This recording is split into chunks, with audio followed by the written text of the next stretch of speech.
খেজুর গাছের রস আমার কাছ থেকে খাই যাবেন, আমি পাগলা অনুরোধ করতে।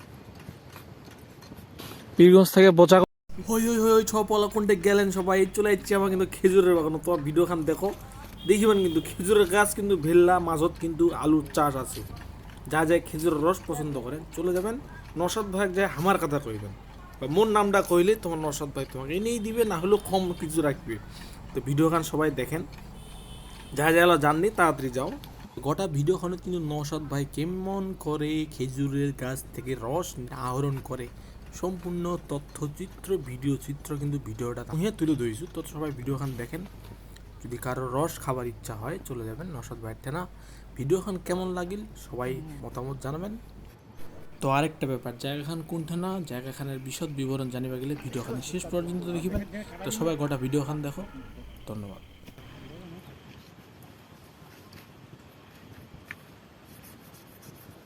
সময় তো আর নাই বাবা, রাত রাতটা বাজবে, ওই 4টা গাছ দিতে হবে।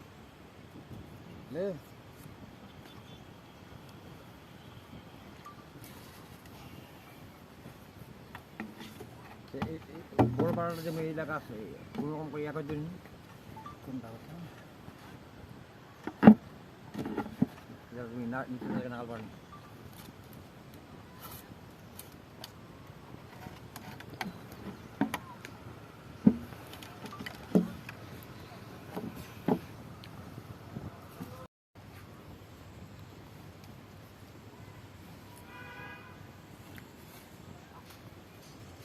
এই যে কোথার থেকে যে ভাই দুটো আসছে আমার এই খেজুর গাছের রস দেখার জন্য।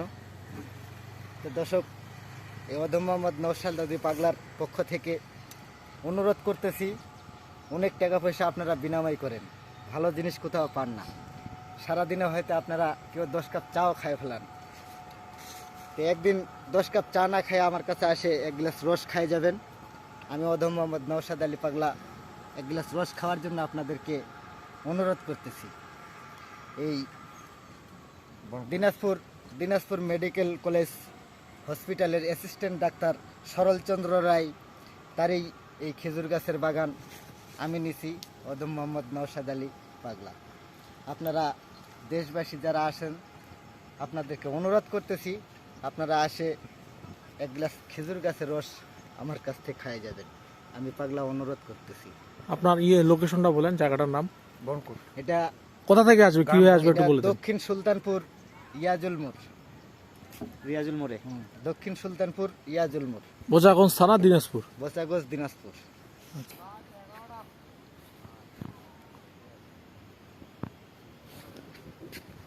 তো এই ছিল আজকের অবস্থা। আমরা 1 নং গরিবের নারগুন খ্যাত যে জায়গাটি, সেটি হচ্ছে অখ্যাত একটি জায়গা। তো আপনারা যারা আসতে যাচ্ছেন সেটি হচ্ছে পীরগঞ্জ থেকে বোচাগঞ্জ রোডের যে মাঝখানে একটি বাজার পড়ে সাগনী নদী পার হয়ে, সেটা হচ্ছে সুলতানপুর বাজার। সুলতানপুর বাজারের দক্ষিণে আপনারা চলে আসবেন রিয়াজুল মোড়ের ঠিক কাছাকাছি দক্ষিণে বলা চলে। তো 1 নং গরিবের যে নারগুন খেজুর বাগানটি রয়েছে, তো এখানে আসতে পারবেন। তো সকলকে আসার অনুরোধ রইল, ধন্যবাদ।